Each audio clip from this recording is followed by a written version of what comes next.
welcome to our meeting, everyone. I hope everybody had a good Christmas and got as much family time as we could. It's a whole different world we're living in. I'd like to call to order. Is there disclosure of any pecuniary interests? Anybody? Okay, none seen, that's fine. Number 3.1, Economic Development Task Force minutes of the last meeting in November the 5th. Anybody got any comments on them? Oh, none heard. Approval of the agenda. I have a couple of items, maybe carryover. One is I'd like to tell everybody about the IYSN. Jim Gibbons knows about this, but I think the Economic Development should know about it. We'll talk about that at the end. And then the other thing is members and the sort of the structure of the committee. I'd like to talk a little bit about at the end, if that's okay with everybody. Is that okay, Devlin? Yeah. Okay, good. Okay. Is Brett here? There he is. Hi, Brett. Economic Working Group report on business recovery survey. Pat's not here. No. Yep, she's there. Hmm? Oh, there she is. Yeah, Pat's there. Sorry. Like when I'm doing this, I've got sometimes there's like 15 pictures there, and it gets very difficult to find out where everybody. And then they all move, right? It's a lot of fun. Pat, could you run through that? Sure. Just be patient. I don't have a printed out copy here, so I'm going to have to change screens and look at it on my computer. Okay. As the Economic Recovery Subcommittee knows, we did a survey in the end of October into the beginning of November. That was done through our Connect CW website. It was actually a fairly successful. We had 85 respondents to the survey, and one of the primary objectives of the survey was to find out if there were any small businesses that may be on the brink and be able to catch them before that happened, so we could offer support or assistance where we could. Out of this survey, 11 businesses indicated that they wanted further additional information or support, and thankful to Christelle and Tony, they were able to reach out to some of those businesses and provide them with the more detailed support that they may need. As you can see, that I had run through some of the initial results at an earlier meeting, but I wanted to, put this down so everyone had what the full responses were. There weren't a lot of things mentioned that we weren't doing or hadn't considered. So I think that proves that we were on the right track of a lot of the things that we were doing. With this, I would like the Economic Recovery Subcommittee to take a deeper look at that and use it as the basis for some, if there are any additional supports or programs that we have going forward. So, but I wanted the entire committee to see what the results were and what they looked like. So that's pretty much on that. If anybody has any comments or questions, or we want to have a discussion on some of the results, but yeah. First of all, thanks, Crystal and Tony, for following up with those people. That was good. That people saw something actually happen, which was great. I think the subcommittee needs to really look at the one that's really stood out to me was closing the roads in Elora. Now, I don't know whether we can do that on an ongoing basis or whether there's signage to deal with, or like the Elora Mill, for instance, does need to be public signage to actually get people. I'm not even sure the name of the street over, so they get around Mill Street to get down to the mill. But it was really successful. I thought I was over there a few times, and there was a ton of people. Holy moly! It was very successful, and I think the businesses sure appreciated it. But I think we need to look at that on a long-term basis. John? Yes. Yeah, so we are trying to work with the county to look at that for the spring and summer and fall of 2021. Our challenge will probably be the intersection now that the bridge is open. So that might be a section that we have to continue to open. But we are still looking at Metcalf and West Mill Street. It may just be East Mill that we need to open up for that traffic now coming through the bridge. Yep. But that is something that Kelly is committed to working so we can get county approval on Metcalf, and we're fine with continuing to do that. We did have signs redirecting people from the north, and we'll have to do it now from the south to Pearl, down Price Street, and back up off of David Street. So we did have that. We will be looking to it, and also we have our team that worked last summer with Pat and Dorothy and Rob from our roads department. In the next couple months, they'll be finalizing an updated kind of policy or procedure for the patios, outdoor patios. We learned a lot, and so did the businesses last year. So we're just going to wrap that into a bit of a new document, and just make sure we have all the things checked off that we need to, like insurance and alcohol policy and, you know, safety issues and things of that nature, just so that everybody's all together, and we'll work with the guys on that. I think if the signage is set up so that people are not, they're redirected before they get downtown. Yeah. I think that's a real key. But it was, I thought it was very successful. It was, and it probably helped a lot of those businesses keep rolling, which is the goal. Well, you can see from the comments that a lot of the businesses made, and that it was very much appreciated to do it, and very popular. So there was only one I saw that was negative, that it had a negative impact on their business, and I can't remember which one it was, but there was one that was negative. So I don't know whether we could sort of, you might know who they are, Pat. Maybe we should follow up with them if there's something. no, they didn't provide us with their name. Oh, really? Oh, shoot. Yeah, Don, in that regard, I did actually talk with a number of small businesses in downtown, and I would echo what Pat said. I mean, in general, there was real support. I can tell you from friends of ours that visited Elora, that loved it. They, you know, as a tourist, they absolutely loved what you did. I did hear some rumors. I did not speak to people directly, so it was third hand, that there were some business owners that were unhappy with the parking arrangement. And I think you raised that, Pat. Mm-hmm. I don't know what could be done, whether there could be an area set aside for business owners, but that did come up as something that some business owners weren't happy about. I have to think that the business should outweigh maybe some concerns around parking, but that was what I'd heard just anecdotally, that I didn't actually speak to anybody directly about that. It was coming to me from others on. Oh, We lost Tony. We lost Tony.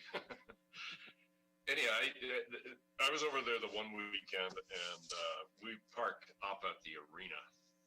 Like, it was a long haul away. So now that the bridge is open, it might be thought that maybe some parking could happen up at the slots, and a little bus to run people back. Because a slots bus could go and just drop them off at the other side, and so they come downtown. But the parking was substantial. It was, so that's something that should really be looked at. Whether just Saturday, Sunday, you have a little bus that goes around. Just a thought. Just on the parking, now that the bridge will be completed as of finishing it, that parking lot with all that used to be the townships, now Pearls, that was all now the staging area, will be reopened up for 2021. So that will help as well. Right. That'll help. But Andy, it was like the one day I was over there was like thousands there. It was like, yep, it was packed. So I think maybe need to try to consider what else can we do, even for some weekends, right? It's just, I don't know, but it's, we want everybody to be successful. So it's kind of up to us to see if we can direct things a bit. Well, I know from, visiting quite a few of the small businesses in downtown Elora that they did have a pretty good summer, because the road closure really helped in terms of driving traffic to the businesses down there. So a lot of them had a pretty good summer. So. I think so. I talked to Jeffrey Wild, and he was pretty happy with it. And several others I talked to, they were I go out and do little Well, surveys every once in a while. Yes. A little survey. Jeffrey must have had a pretty good summer because he's certainly got big plans. That's for sure. Like, how lucky? Yes, Bob. You got to unmute, Bob. Bob, you got to unmute. Can't hear you. There you go. Okay. Whoops, you're muted again, Bob.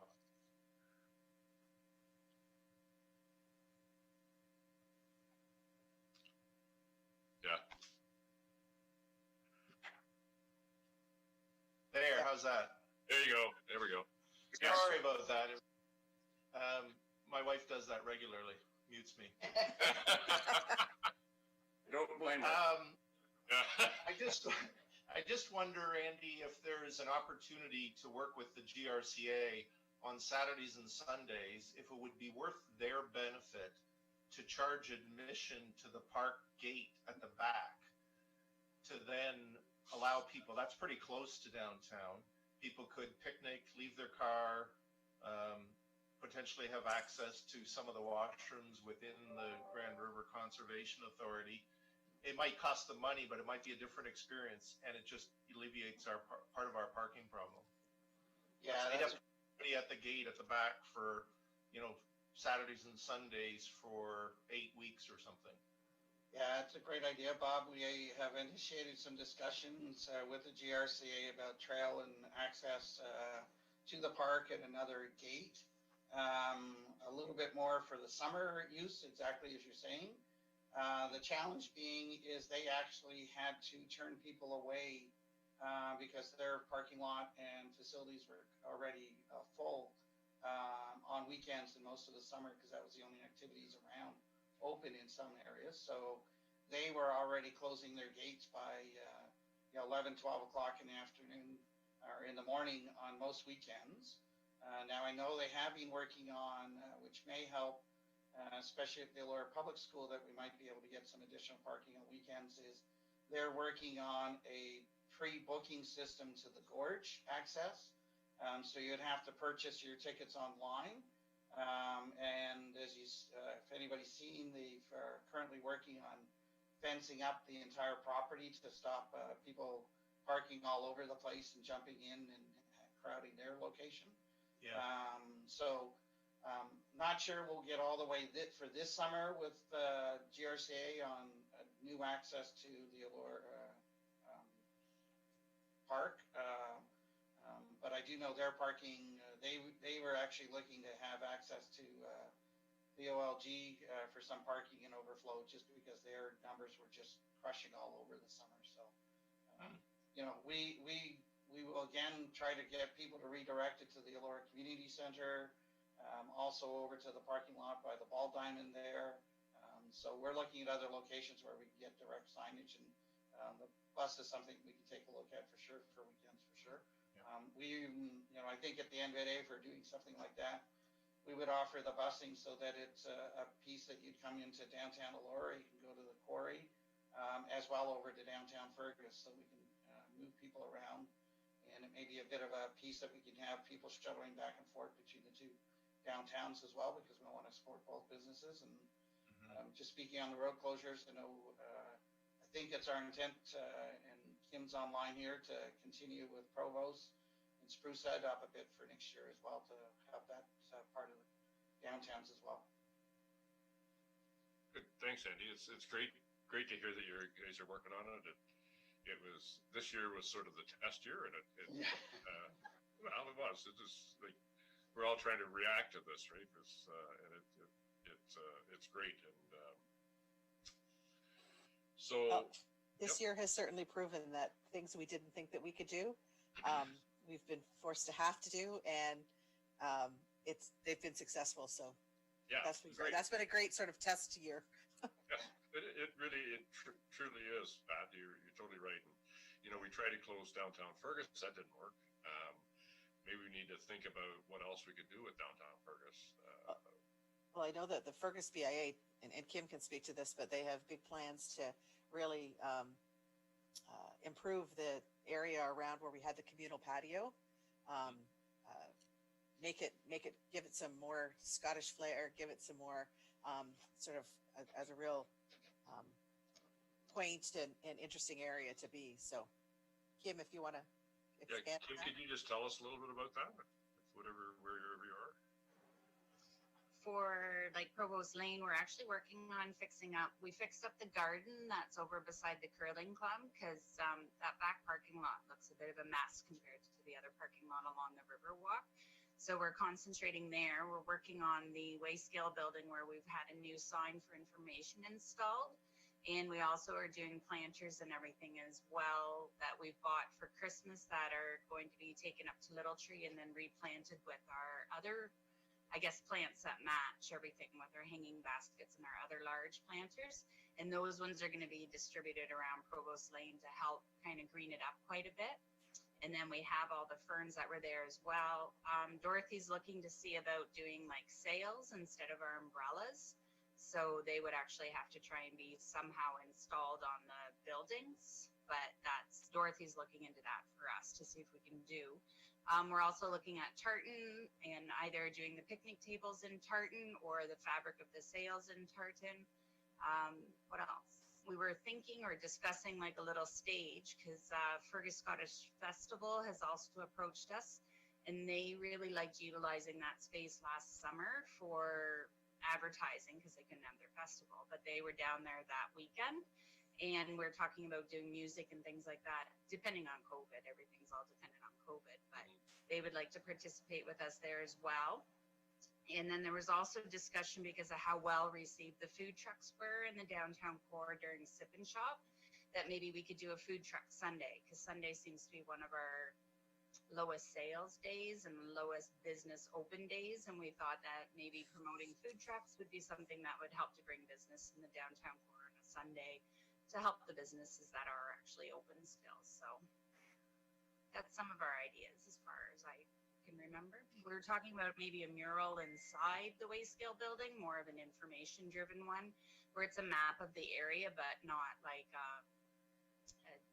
I guess accurate map where it would just be like artist interpretation of the area so that when you're standing in there you can look and see where to go and different things, like maybe go out to the dam, maybe go over to the GRCA, like just different things that are available in the area that you can participate in. But that's something that we're looking at and getting a quote on right now. Just on in terms of the maps, all of the new signage should now be up in downtown Fergus that shows that has maps showing the points of interest and where parking is and where to go and how to, what things in the area are of interest as well. There are maps at the Wayscale building, at the Sportsplex, by the entrance to the Riverwalk on Tower Street, in Victoria Park, and also in Confederation Park. Good. Well, it's great to see everybody working on next year. It's well, not next year, this year. I'd get kind of readjusted, but the strides that we made this year were great, but it's neat. Everybody's working on the next one, and we can make it better. So, anything else on the economic recovery group? No. Okay. I want to, sorry, John, I just want to say I'm going to be scheduling some meetings moving forward so that group can get together and talk about the results as well as the results of the next item. Yeah. Okay. So the next item is countywide business retention expansion that was done in December. I guess you're on again, Pat. You're the one controlling that stuff. So I was going to send, I will be sharing the results of the survey. There were about 435 businesses across the county who participated in it. We had, I think we did about 30 or so businesses. Dawn, Ted, Christelle, who else did help?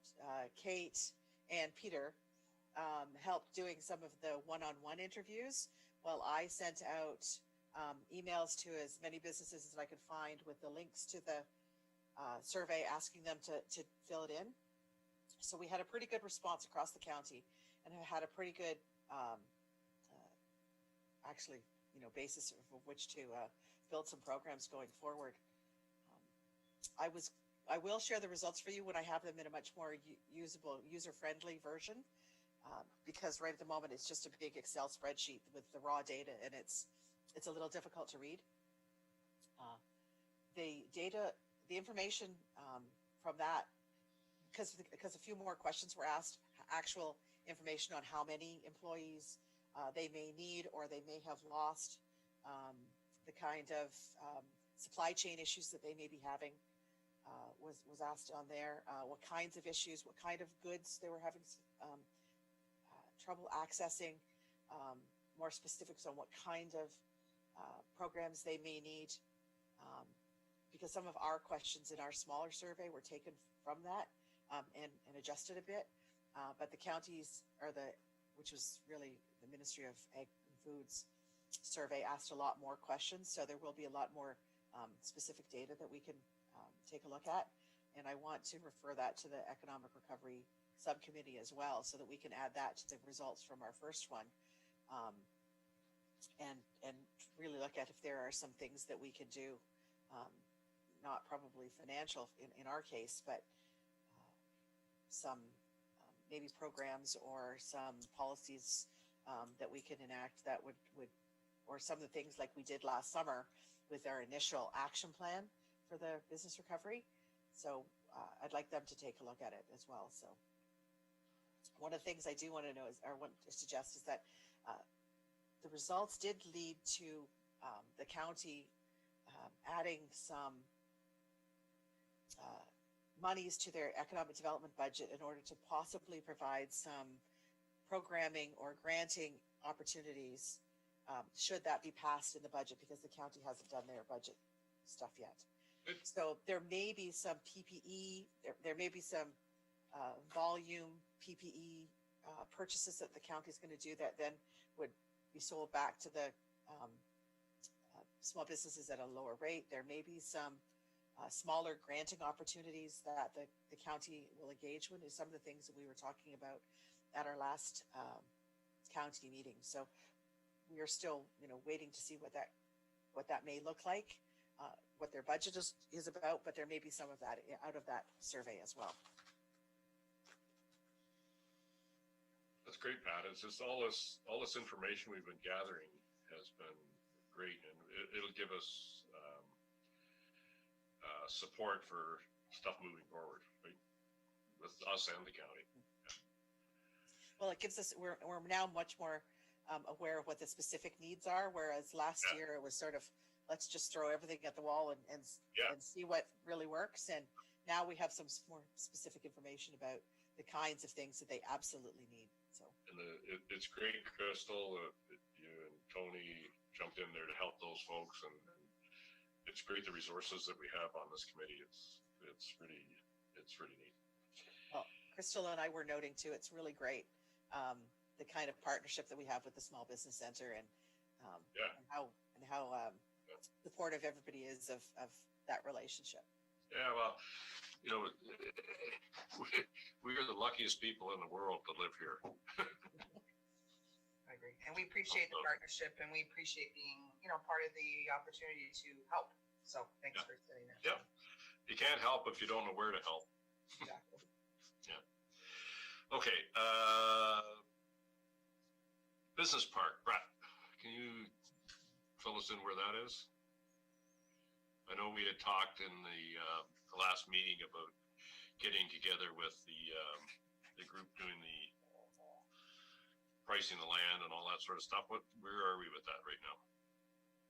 Yeah, so we did go back and shared some of the comments that the committee members had on the proposal from McSweeney, and they've gone back and adjusted it a little bit. So, and fortunately, it didn't affect the budget. So they're working away right now on the business sector strategy part of it. So we'll have some information for them to meet with the committee. I guess most importantly, though, we we closed on the land, and in the 2021 township budget, which has been through budget committee and goes to council on Monday, the funding to actually develop the first phase is in the budget.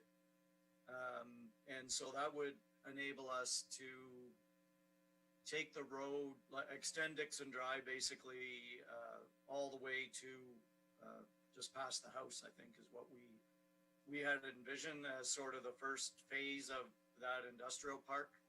So, once the budget's approved Monday afternoon, then we'll get rolling on Tuesday with putting all the getting the engineering work and survey work, and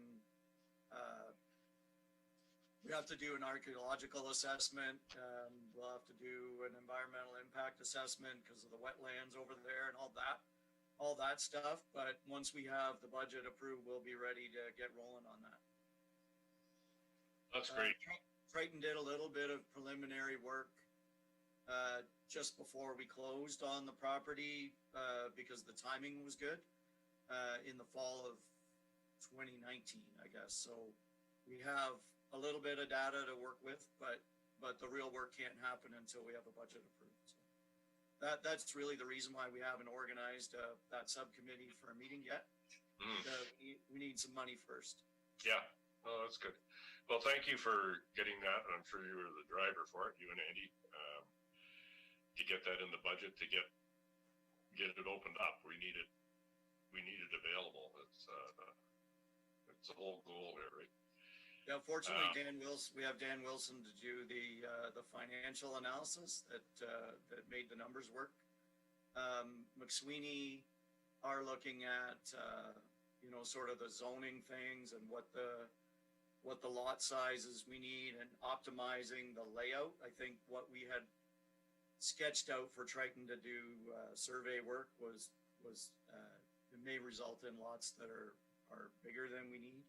So, and there's a few areas where might have to change the layout to get into areas that are impacted by the wetland, but we should be ready to roll. And Pat's been getting quotes for signage that we can perhaps get some signage up so people know that if they're looking around town, they'll know that we have land available. That seems to be the key thing that we're seeing with new businesses. It's because somebody owned the land and had their land on the market that they found us. So yeah, I think you and I talked, and I think I've talked with Pat a couple of times. The marketing needs to be signs on Highway 6, County Road 19, County Road 18, and at the site. And if you get the signs up, there's thousands of people.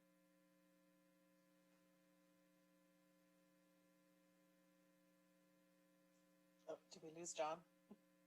it froze. Yeah. He's right. Belwood is frozen. We are looking at utilizing the Chamber of Commerce sign, possibly definitely putting up signs on the property to indicate that it will be available. And I'm just thinking that we should probably put something on the Sportsplex sign because that would get that group coming in. Is there any plan to advertise outside the community? There will be. There definitely will be, and part of the business park strategy, after we had a talk with McSweeney, as Brett indicated, we did talk about that we wanted to put some marketing planning in there. Advertising outside the community will definitely be, especially with real estate agents, etc. Some of that won't happen until we have a better idea of what it is actually we're selling, lot fabric, lot sizes, those kind of things, pricing. So that it will happen, but it won't happen right away. The idea that the land is available, though, will be advertised.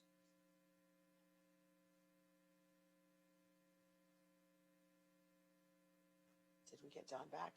Janet?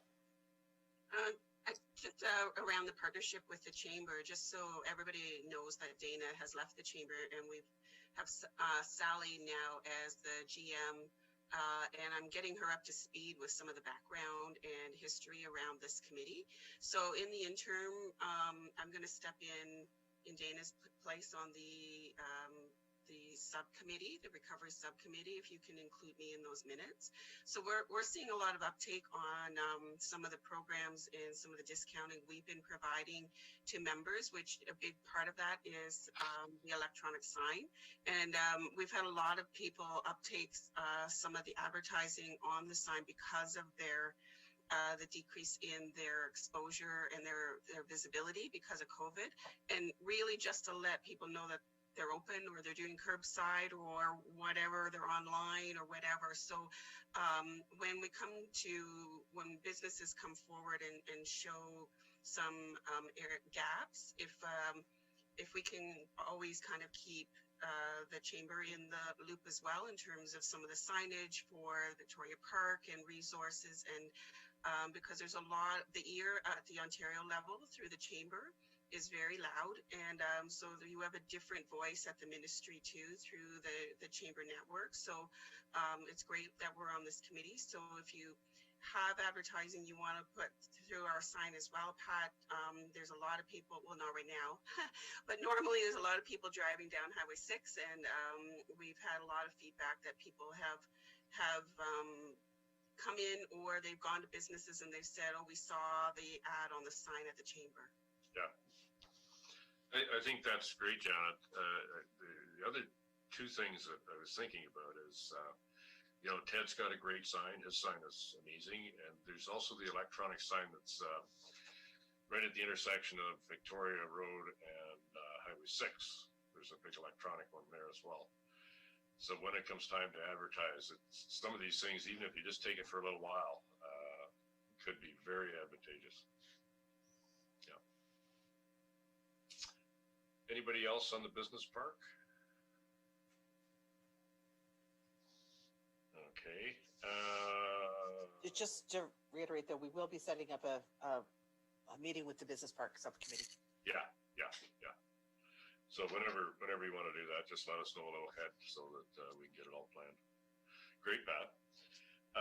County Wellington Economic Development Update, Mayor Linton. Does anybody else know what's going on with the county? Yeah, Don, Kelly sent me some notes to let the committee know what's happening. Okay, so thanks, Andy. Do that. So the county budgeting process is currently underway. Their first budget session was just last Monday, or this past Monday. And good news. So I think it's been reporting that county is looking at 2.5% prior to this meeting. And at the meeting, they reduced their increase to 1.25% for tax increase for 2021. And that was approved with a 14-1 resolution or numbers of the councillors voting, so 14-1. And so right now the departments are reviewing their budgets to see how they can get down to those numbers. They'll be re-presenting them to their standing committees over the next week or two, and then it will hit their, and you put the date in here, but I think their council meeting is January 28th. So that's where they will be approving their 2021 budget. I think we mentioned our budget is coming in at 1.33%. It was forecast to be over between 2 and 3, but council did approve, or committee did, and as Pat mentioned, that's coming to council on Monday for final approval at 1.33%. And good news as part of that is that the 2% capital levy that we have been collecting over the last number of years has now stopped. For the increases, we've actually met our cap of $2.8 million with the additional contributions from the OCIF and the contributions with our tax assessment growth coming in with the new populations that we now meet that. So that is now about a year in advance of what we had projected when we started this. So we will still have the money to do the bridges year after year. And this year there will be a 0%. Actually, a slight decline of 0.16%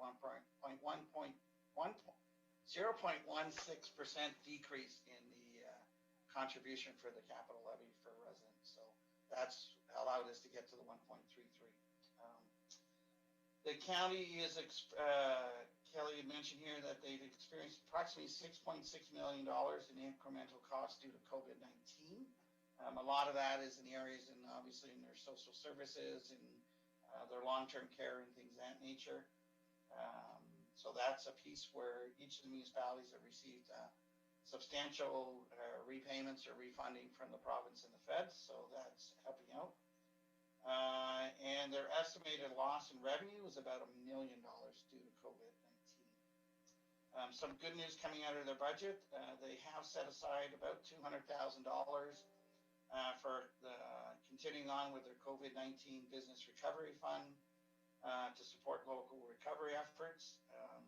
Again, they're looking to provide this as grants to county businesses, probably through the work through the BR&E program. But right now, the details are still having to figure out what's happening and how that's going to be going through and how that goes through your budget. So like them, like us, they're looking to see what other services and funding that they can do for businesses in town. So that's good news from the county piece. And Pat, maybe this might be a good opportunity to also let them about the good news that we've been working, because it is partly working with the county and RTO4. So maybe I'll turn that over to you to announce that information as well.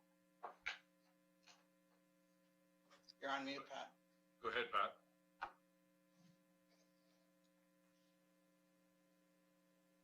There you go. Okay. Yeah.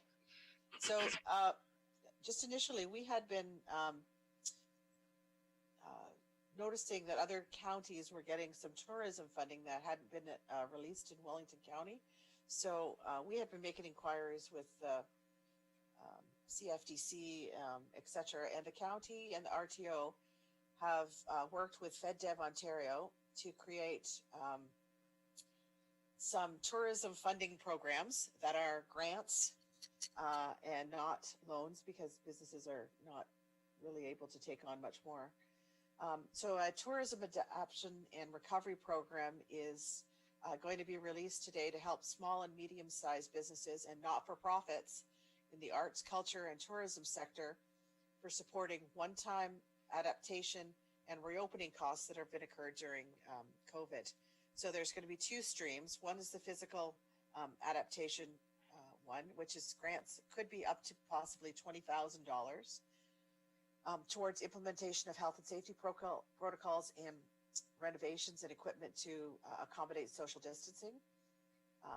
Just to note that the FedDev has suggested that in order to support as many businesses as possible, they anticipate that most grants will be in the $5,000 range, and a minimum 20% matching funds is required from the small business or the not-for-profit.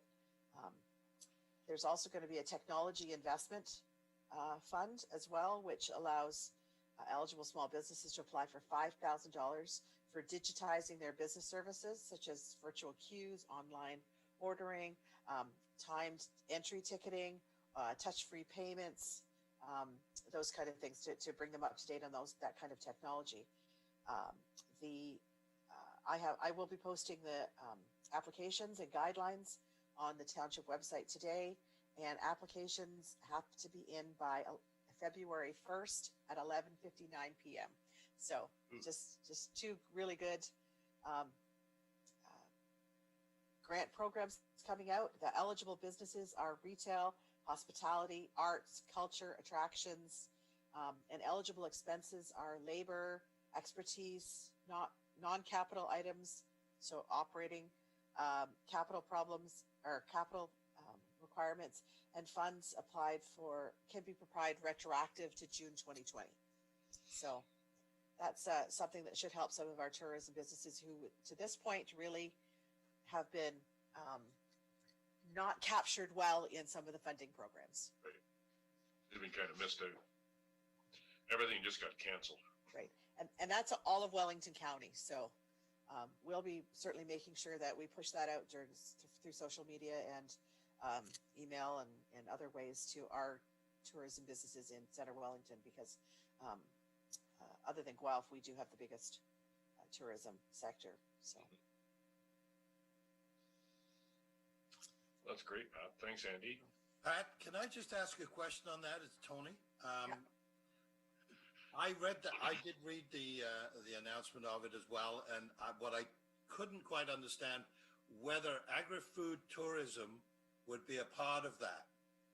Because if it is, then I think Janet, and the Wellington Federation need to make sure that their members and farmers in the rural community know that there is funding for those that do run agritourism sites.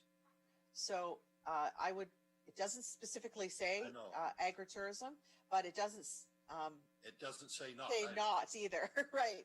So my guess is if it's agri-food retail, those kind of things, that I would suggest they should try to get the funding. All they can say is no. So at this point, but it doesn't. You're right. It does not specifically speak to agriculture at all.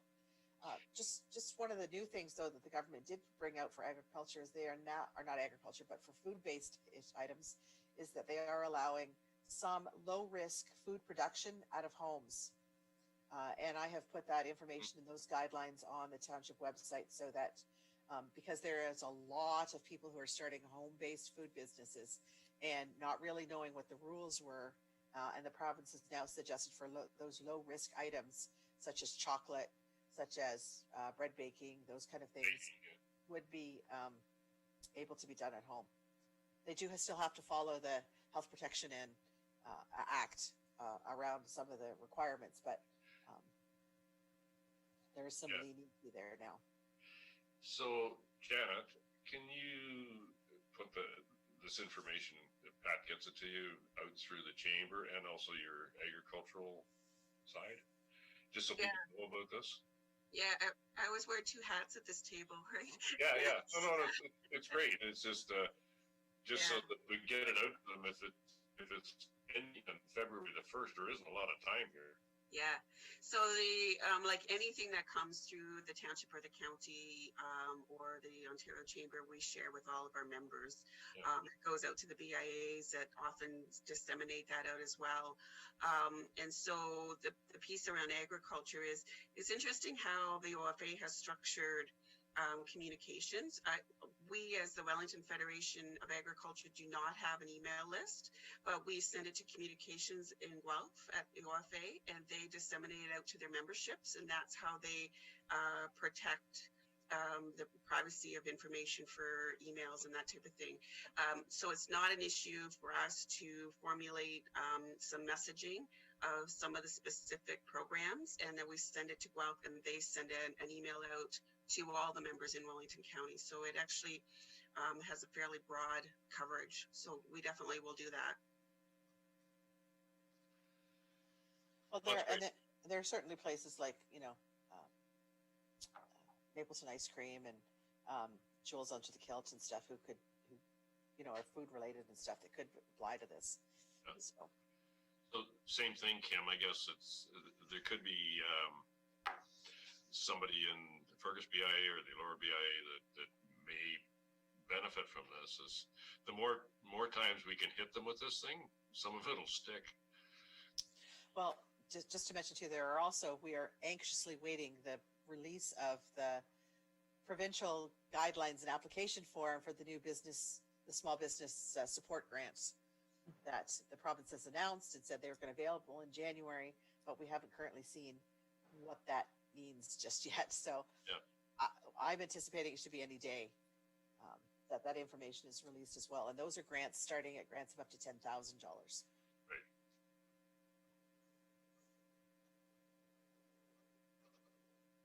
So at least initially during this initial lockdown, there will be a few opportunities for some assistance.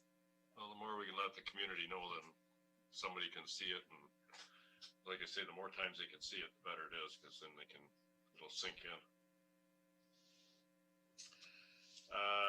Okay, thanks, Andy and Pat for the county update. 2020 economic development activities, Brett or Pat? You you did a great little thing at the end there, Pat, at the end of the information package where you outlined all the stuff that's happened in the past year. And it's great. We're all part of it, and it's wonderful. We just have to do more this year. But Brett, you want to let us know what's going on?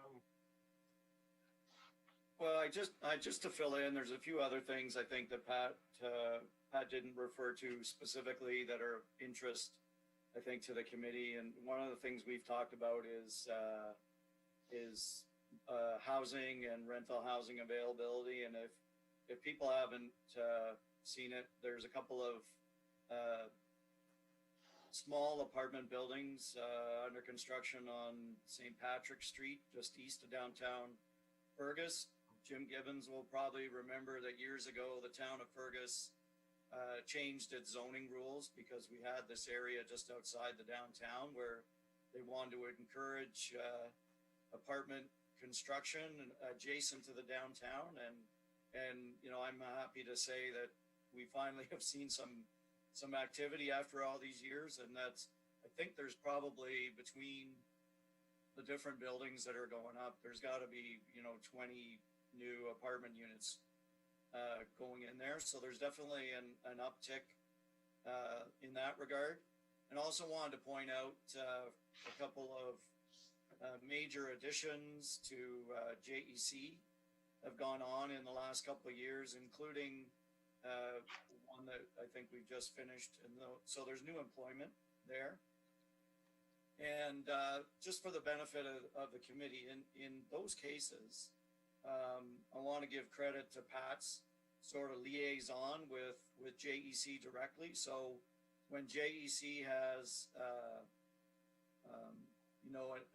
an expansion that they need to move pretty quick. So the plant manager knows that Pat's the township contact, and Pat makes sure that we get all the people together in planning and development and infrastructure that are going to make sure that Jefferson can meet their timelines. So that includes, getting the township people out to meet the staff out there at JEC that are responsible for the build, the roads department guys about entrance permits and where the trucks are coming and going, the building people for building, town planning staff for the whole site plan process. And at every step of the way, we met the timelines that JEC needed in order to get the build. And I think they just got their occupancy permit quite recently. There's also a new company coming to Center Wellington called Sterling Marathon that are on Park Road, the extension of Park Road in Elora. They came to us again with a pretty significant timeline because they're moving out of Guelph to come to Center Wellington. And, they're well underway, and we met all their timelines too in planning and development as to getting development charges deferred at council, which included Pat hand delivering the agreements for Sterling Marathon to sign. So we really rolled out the welcome mat for them, and I think it made a big difference. We met the owner's requirements for when the severance had to be done by a certain date. We made sure we had it done. When they needed a building permit by a certain date, we made sure they got their building permit. And so hopefully that business should be up and running this spring. So there's a little extension of Park Road and a little cul-de-sac and a new build there. So there's maybe people aren't driving around as much and out and about during shutdown, but there's definitely a lot of activity in terms of building permit activity. 2020 was, just as busy as 2019 was. And based on the inquiries we're getting and knowing the things, 2021 is going to be even busier. So, and there is a fairly significant, we're getting a lot of inquiries about apartment building and adding units above in the downtown cores, and all that stuff across all sectors. So it's good to see. But I think it's testament to the way that we've organized the planning and development department with economic development and the planning and building staff integrated together to make sure those things go smoothly. As I was doing that, it was like what I was thinking in my head. It's kind of like a duck on the surface. Everything looks smooth and just gliding along, and under the surface, everybody's madly doing our jobs and making sure that things happen. So it just, you don't always see, the general public may not always see what's happening, but there are a ton of things happening under the surface. I'd just like to make a comment if I could. I'd like to say to Brett and Andy and Pat and Steve, who else is here? Neil, yeah. There has been a tremendous change in the way that I see how Center Wellington operates. And I think it's wonderful. I think we're all working for the same thing. I think it's wonderful, and I just want to congratulate you guys for getting the systems together so that things can move. And that it's really critical, and you guys are making it happen. So I think it's great. Thanks, John. That's it. But it's a big difference from what it was a few years ago. Absolutely. It's nice to hear some compliments for changes around lately. I might get some emails that aren't good, but that's okay. Yes. That's why I just focus on economic development. I don't focus on anything else so that I don't get dragged into anything else. It's like, so anyhow, I think it was great, guys. You made things happen. So next thing is healthy. Don, can I just mention that I just want to say that in my activities thing, I did, it really was a lot of things that happened in 2020 where a lot of departments working together too. A lot of community services and infrastructure and economic development working together to make sure that things sort of across our portfolios happened. And it was really great to work, sort of not in silos, but across the Yes, and that's the difference, Pat, is everybody has got this mindset now, or most, I guess. I don't know, because I don't get into that stuff, but it seems like everybody's working together. Everybody's focused. Let's get this business open. Let's get them serviced. Let's get them do whatever we need to do to try to make sure things happen. And I'm so proud that we're all part of that. Yeah. Okay. Healthy Growth Advisory Committee.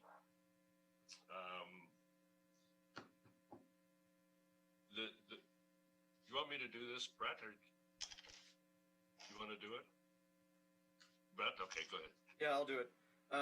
So for the benefit of this committee, because I think there's a relationship between the two, I want to say, I think our November meeting of the Healthy Growth Committee, we resolved at that group that we were going to spend more time in the rest of the term focused on housing and attainable housing in particular. And I know that that's an issue that's of interest to this committee. So one of the things that Mayor Linton brought forward at the following meeting in early December was a summary from the county's attainable housing strategy that was done. And I think we had a presentation from Crystal at this group. So, unfortunately, due to COVID, they got started on some of the recommendations, but then everybody got too busy trying to deal with the COVID emergency, and they never got back to it. So at the county level, that there's a task force that I think is either has been or is about to get resurrected, which is looking at attainable housing and changes to OPs and zoning and that sort of thing. But so for the purposes of our Healthy Growth Advisory Committee, we're looking at the recommendations of that attainable housing strategy, and we're going to we're gonna create a matrix of which of these are things that are local Center Wellington projects that we can take on. And the county's recommendations were sort of divided into two streams. One are the regulatory things like your official plan and your zoning bylaw and what could be done to encourage more multi-res development. And then the other stream was, what are the financial incentives? Because one of the things the county heard during the consultation on their attainable housing was, how expensive it is to build in Wellington County now, and that drives a higher rent level if it's rental housing. And so what incentives and things can the municipalities provide that give a break if somebody's going to do affordable or attainable housing? So we are working on a staff report. We're trying to define for Center Wellington, what does attainable housing mean? And we're looking at the literature to see what sort of price point represents attainable. We know that CMHC and the purveyors of socially subsidized housing are looking at the lowest 30% of incomes. Well, what is that middle kind of income that we need to drive? So if people remember, I think we're up to the average house price being pretty substantial across the county, and in particular, the county study highlighted what kind of income is required to support an average new house price. And, there's even a significant difference between the price of housing in Elora versus Fergus that we need to look at. So I think more than anything else over the next, the last couple of years of the term, we're going to be looking most specifically at attainable housing. The county did pass in November their regulations or their official plan amendment that deals with adding additional units to existing houses. And we've drafted a bylaw, and that'll come forward as part of the attainable housing thing that the Healthy Growth is looking at. And interestingly, one of the things that we're seeing the biggest demand for the additional dwelling units is coming on rural properties that want to add a second dwelling onto the property. And part of it is being driven by COVID, because people want to keep their elderly parents close by on the same property as opposed to in long-term care. So there's actually the biggest demand that we're seeing is in that area, and that one it's a pretty easy, to put another small dwelling in the same yard as the existing house. So we've seen quite a bit of uptick. So that'll come forward. And again, I'm glad, and Mayor Linton is, I think, driving a lot of this at the county to get their attainable housing task force moving again. Yeah, thanks, Brett. One of the things that I'm on that committee, and one of the things that really stunned me was Steve Wright builds houses in Elora and Ferguson, wherever. He also builds in Palmerston, and a single-family house in Palmerston, there's $100,000 less in costs in Palmerston than here.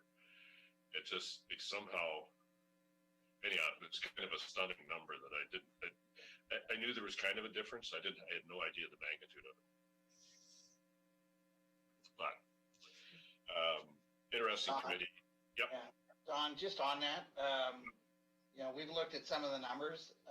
A major component of that, it really is the land cost. I wouldn't doubt that, Andy. I mean, this is a lot more desirable for somebody that's working in Mississauga than Palmerston is. Yeah, unfortunately, the quality of life piece is what drives up land prices. That's for sure. I mean, in one sense, it's a bad news story, but in another sense, it's one of those the reason why people want to be here is because of the same reason we all are. It's an amazing community. Yeah, you're right. You're totally right, Andy. Yeah. It was one of those numbers that I heard that was like, wow. It sort of hit me that I didn't realize because I don't operate in that environment. But you're totally correct, Andy. Yeah. And just for correction, and my understanding from the folks in Palmerston, it's Palmerston.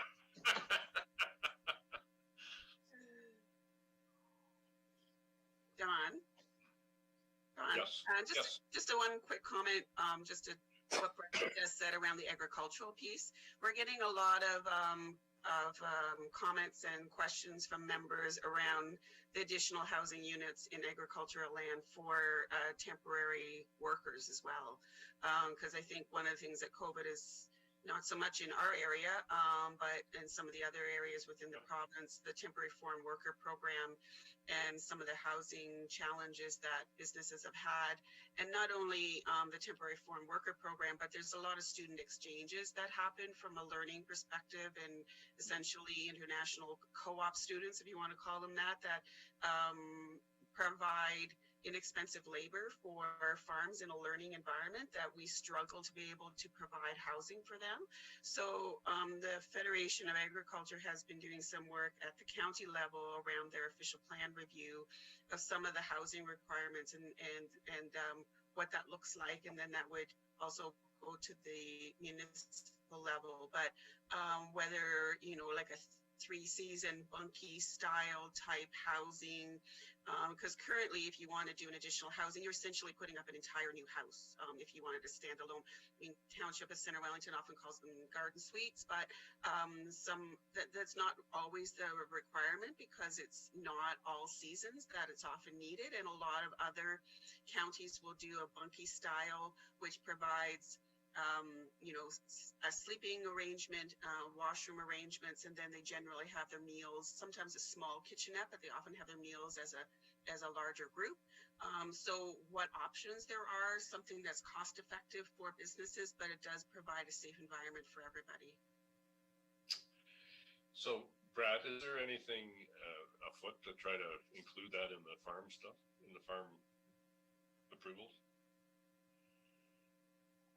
Well, I think Janet's right. The discussion about that needs to start at the county level in terms of what the county official plan and whatnot says, and making sure that it's consistent with what the provincial policy is, so that we have clear direction, and then we could amend our zoning bylaw to suit.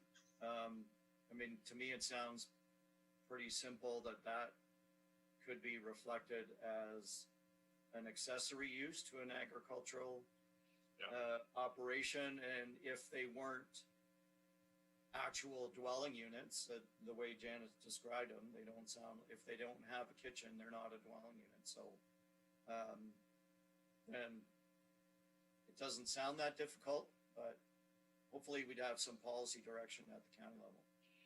So is there a recommendation we could make to the county? I mean, we're not a county committee, but is there a recommendation we could make to council that then council could send it on to the county? Well, it sounds like from Janet's description, it's coming through the Fed, through the county's comprehensive review. So, which is the right. Okay. Yeah, so we're having conversations with Sarah Wellhelm at the county level around the review and incorporating this kind of flexibility within the review.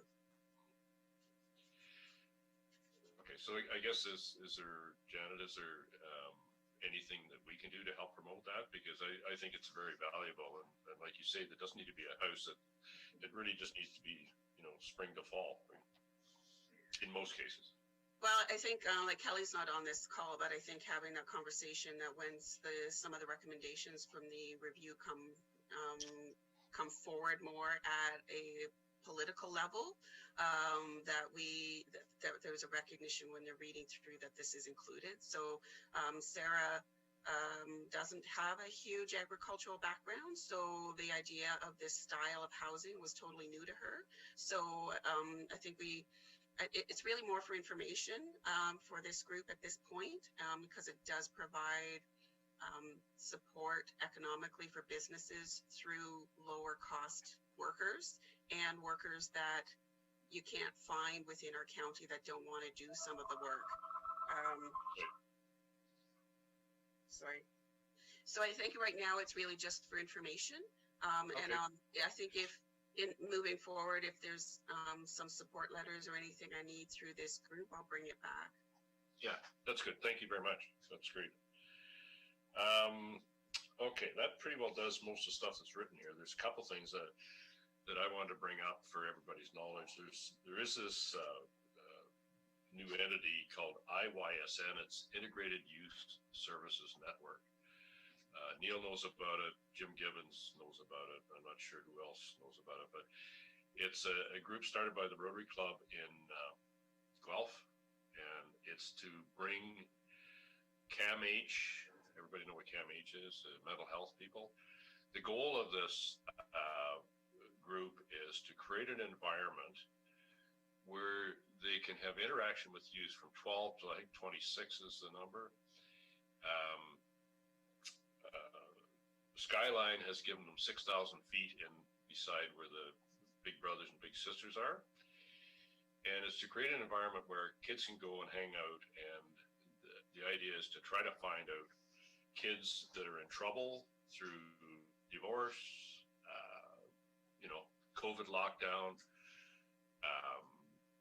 suicide.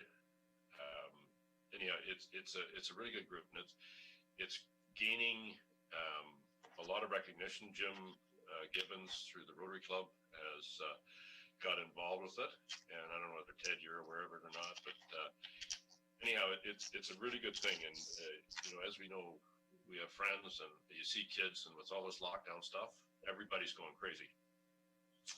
And I've been asked to help to make the community aware of it. I'm going to be on a meeting with the Rotary executive next week with this Cindy Forsyth. And anyhow, I just want everybody to be aware of it. If you can spread it, it does need support. It does need volunteers, and it's really just getting underway. But like I say, it's in the old Target building, and the reason it's there is, first of all, Skyline gave them 6,000 feet, which is awesome. Linamar put in $500,000. They're raising money. They want to raise $10 million. They're at 5 already. Could be services, Rotary Club. There's naming opportunities. Anyhow, I think it's a really good thing, and it's not too far from both of the high schools, which is really key. So the kids can just wander over there. They wander over there to go to the Tim Hortons or whatever as well. But I just wanted to make everybody aware of it. And if you need any more information, get a hold of me, and I can get you hooked up with Sandy. Not Sandy, but Cindy. She is the lead person with IYSN. And anyhow, I just like to leave that with everybody. A couple other things I just want to share with everybody is, well, first thing is members of this committee. We had talked before about getting somebody from the Waterloo Wellington Community Futures on this committee, which I think would be really good to get a connection to new businesses. Janet has taken over the chamber seat, so that's great. What else is there? I ran across Jim Ranahan. Anybody that knows him? He owns the ball hockey place out on County Road 18, I guess it is, in Salem. And he has been put out of business by this COVID and the lockdown. So he has one there, and he has one in Guelph as well, an indoor one in Guelph. And both of them have been put out of business. So he is selling that property. So if anybody knows somebody wants a piece of property, that will be for sale shortly. What else we got? The DC charges, I see they're on the docket again. Do we need to have representation on that, Andy? Don, we are going to have, we've set up some public meetings, including meetings with developers in February. The draft was just released in December. We needed to meet the deadline before the end of the year to be able to use the costing that we have in it. They are being proposed to go up for residential. I think it's, Brett, you may know this number better than I think it's from 23 to about $28,000 for residential.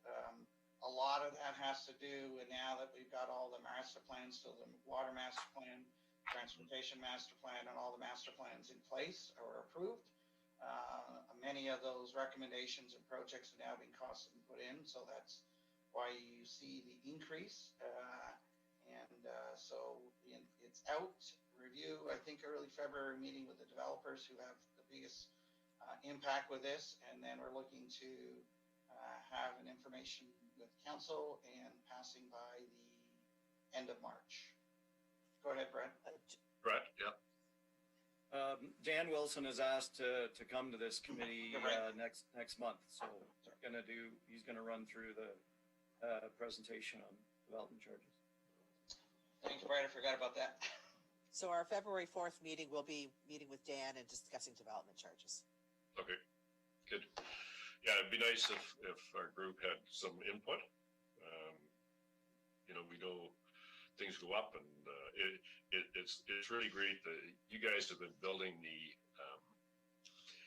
information base with the transportation study and the water study and all this sort of stuff. It just takes years to get all that in place and then get it priced, and you should be good for quite a while. Like everything's looked quite a long way down the road, so it's good. But anyhow, if you need some help from any of us, I'm sure we're all available to talk about the DC charges. So,